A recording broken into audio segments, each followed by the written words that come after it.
La era prehispánica es un periodo de la historia del país alterno a la conquista y colonización de los españoles a partir de 1521. Es necesario aclarar que el México es un estado moderno cuyas fronteras fueron fijadas a mediados del siglo XXI.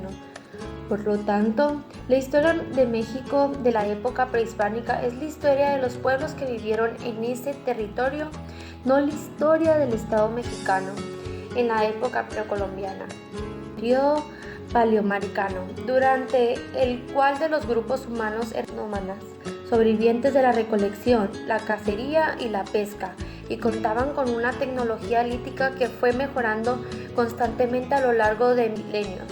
De esta época data la investigación del molcajete, el metate y otros instrumentos asociados al aprovechamiento de las semillas, así como el desarrollo de las armas sílex y obsidiana. La domesticación de diversos vegetales como la calabaza, el maíz, el frijol y el chile, entre otros, supuso condiciones que propicaron la sedentarización de los humanos en el sur del actual territorio de México y América Central. El descubrimiento de América al acontecimiento histórico del 12 de octubre de 1492 consiste en la llegada de América de una expedición dirigida por Cristóbal Colón, por mandato de los reyes católicos Isabel de Castillo y Fernando de Aragón. Varios años después de la llegada de Colón, los europeos fueron percatados de que el lugar al que habían llegado no estaba conectado por las tierras de Europa y el resto de la tierra conocida. Un continente distinto.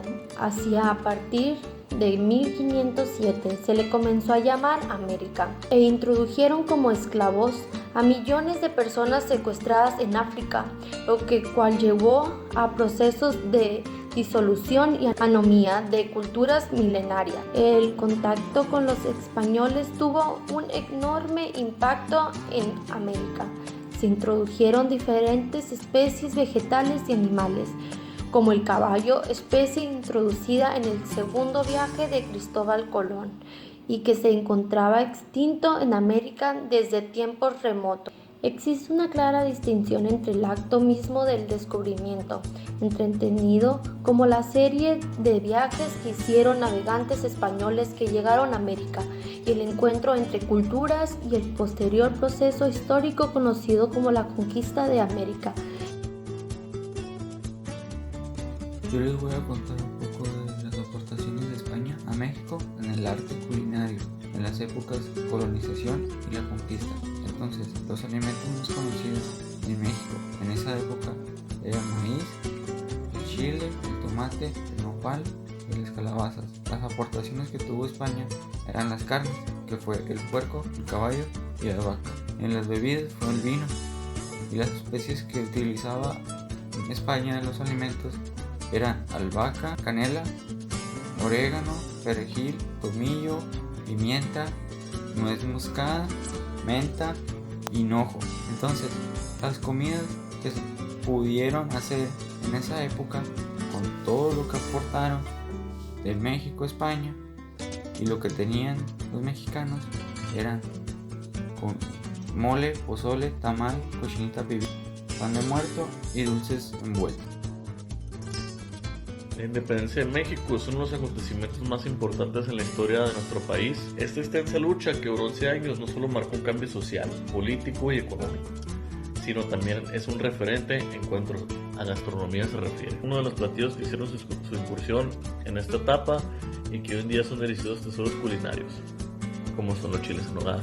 Cuando en 1821 Agustín de Iturbide firma los tratados de Córdoba y consume de este modo la independencia de México, decide marchar con el ejército trigarante a la capital.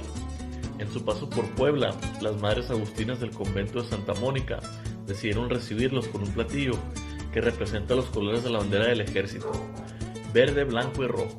Es así como se dice nació uno de los platillos más representativos de nuestro país, una delicia para el paladar y la vista, que se consumía en aquella sociedad novohispana. Como actualmente sucede, el México virreinal era una mezcla de contrastes en donde confluían al menos tres universos gastronómicos: la cocina de los palacios, la conventual y la popular. Como no podemos imaginar, la comida de los servidores de la corona gozaba de holgura y consistía en platillos bien elaborados y llenos de sabor europeo. Mientras tanto, en los edificios conventuales, ir a que comer bien era pecado y las recetas o libros de cocina no enfrentaban ninguna clase de censura. Las religiosas no tenían límite en experimentar con nuevos sabores, olores y texturas para crear platillos como el antes mencionado chile en nogada o el famoso mole poblano. Fuera de estos muros, la historia era diferente. El pueblo mexicano vivía sumido en un profundo analfabetismo y hambruna, por lo que se comía lo que se podía. Las clases medias gozaban de mayores privilegios, jugado de la Nueva España, por lo que podemos hacer una idea de los manjares que se degustaban. A las 5 de la mañana se le hace un chocolate espeso y muy caliente que se toma en la cama con un estribo o una rosca, que son los panes dulces, un cigarrillo y se vuelve a dormir. A las 10 en punto almuerza arroz blanco, un lomito de carnero asado, un mulito, sus frijoles refritos y un vaso de pulque.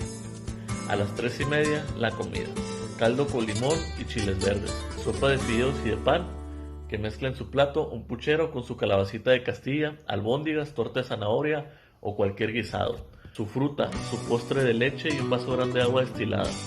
A las 6 de la tarde se toma un chocolate, a las 11 de la noche se lleva una cena a la cama, fuma un cigarrillo, reza sus oraciones, se limpia los dientes con un palillo y se duerme. Uno de los elementos culinarios que México aportó al mundo fue sin duda el chocolate. En la colonia esta bebida era aceptada desde el indígena hasta el español, degustaban de este oscuro elixir. Tanto arraigo tenía el chocolate que el comandante Nemesio Salcedo, captor de Miguel Hidalgo, ofreció a su rey cuando llegó a la prisión una taza de chocolate. En este cautiverio los presos independistas gozaban del siguiente menú: chocolate con pan por las mañanas, sopa de arroz de olla al mediodía y como cena, mole, asado de carnero y frijoles. Las migraciones trajeron consigo un sinfín de costumbres alimenticias que se sumaron a nuestra cultura gastronómica.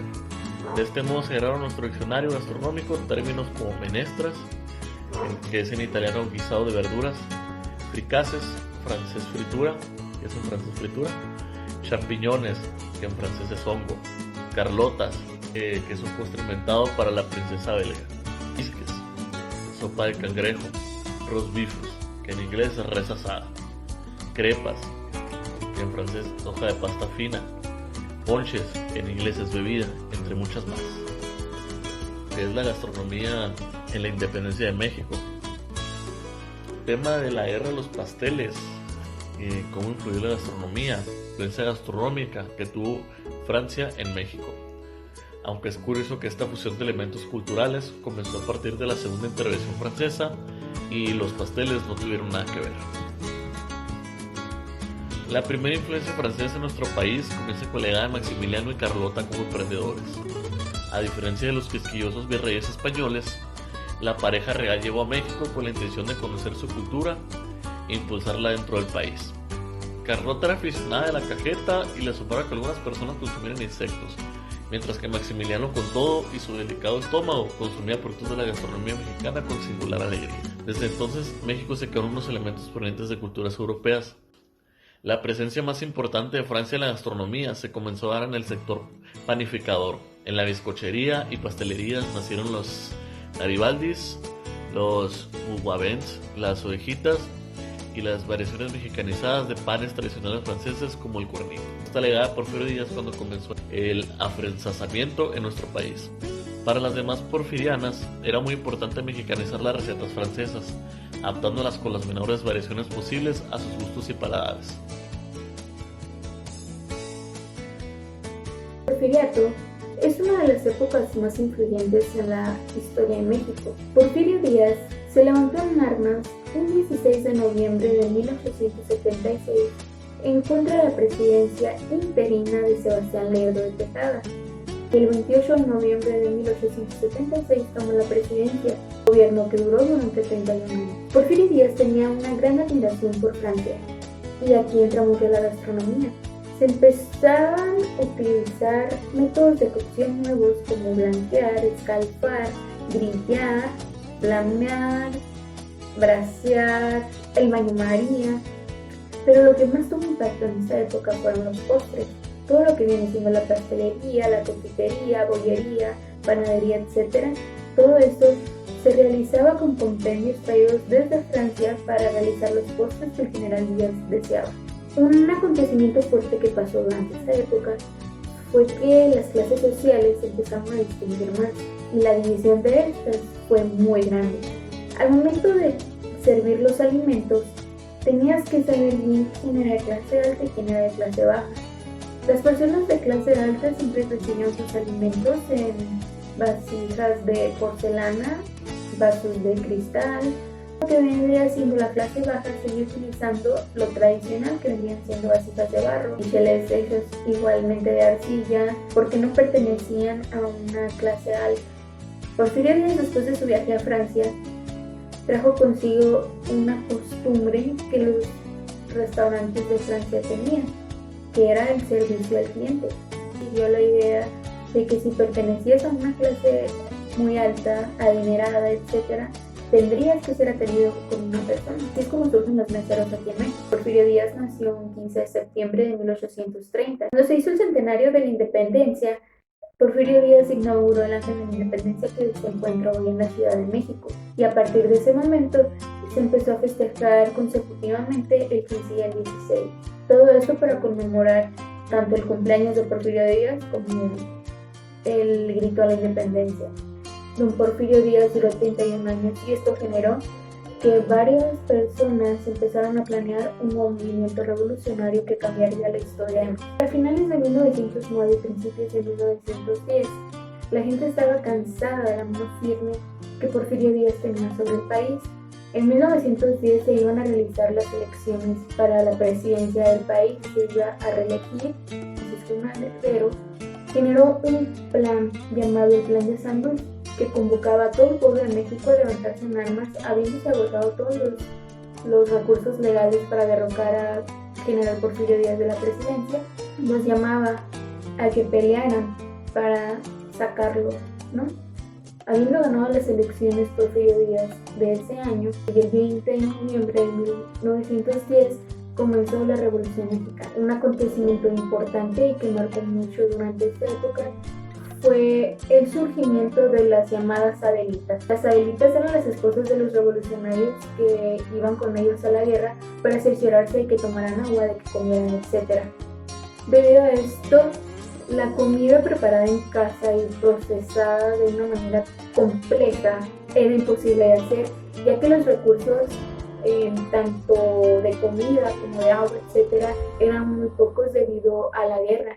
En los ranchos vejidos donde se cultivaba la comida, los granos, los cereales, las verduras, etc., o que se tenía ganado, en algunos casos se empezaron a perder o se empezaron a utilizar como refugios, los cuales eran desalojados. Aquí en esta época surgió uno de los platillos más fáciles pero más amados por los mexicanos, que vendría siendo los tacos.